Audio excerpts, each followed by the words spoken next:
আসসালামু আলাইকুম। বর্তমানে প্রতিটি বাবা মার একটাই সমস্যা, কমন সমস্যা, যে তার বাচ্চা খাবার খেতে চায় না বা খাবার খেতে অনাগ্রহ প্রকাশ করে। আমি বাবা হিসেবে নিজেও এই বিষয়টি নিয়ে খুবই চিন্তিত।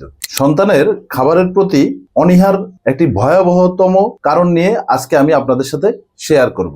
বর্তমান বাজারে বিভিন্ন ব্র্যান্ডের নামে বেনামে অনেক ধরনের চিপস পাওয়া যায়। এই চিপসে রয়েছে ক্ষতিকারক টেস্টিং সল্ট এবং বিভিন্ন ধরনের কৃত্রিম মশলা। আপনারা লক্ষ্য করে থাকবেন, এ ধরনের চিপস খাওয়ার ফলে আপনার জিভের স্বাদ চলে যায়। যেহেতু বড় মানুষেরই জিভের স্বাদ চলে যায়, একবার চিন্তা করে দেখেন তাহলে ছোট বাচ্চাদের কি অবস্থা হয়। আপনারা যারাই আমার এই ভিডিওটি দেখছেন একটু চিন্তা করে দেখুন, যখন আমাদের মতো বড় মানুষদেরই এই ধরনের চিপস খেয়ে অস্বস্তিতে পড়তে হয় কিংবা মুখের স্বাদ চলে যায়, তাহলে একবার ভেবে দেখুন আপনার আদরের সন্তান, যার বয়স কিনা 1 বছর 1.5 বছর, তার অবস্থা কি হতে পারে। এই সমস্যাটি গ্রামে বেশি দেখা যায়। বাজারে নামে বেনামে বিভিন্ন ব্র্যান্ডের চিপস পাওয়া যায়, যে চিপস গুলা হরহামেশাই গ্রামের মানুষজন তাদের বাচ্চাদেরকে দিয়ে থাকে। শহুরে মানুষদের ক্ষেত্রেও অনেকটা একই রকম। চিপস খাওয়ানো মানেই কিন্তু হজমের সমস্যা এবং খাবারে অনীহা, যার ফলশ্রুতিতে বাচ্চা খাবার খেতে চায় না। আমি প্রত্যেকটি বাবা মার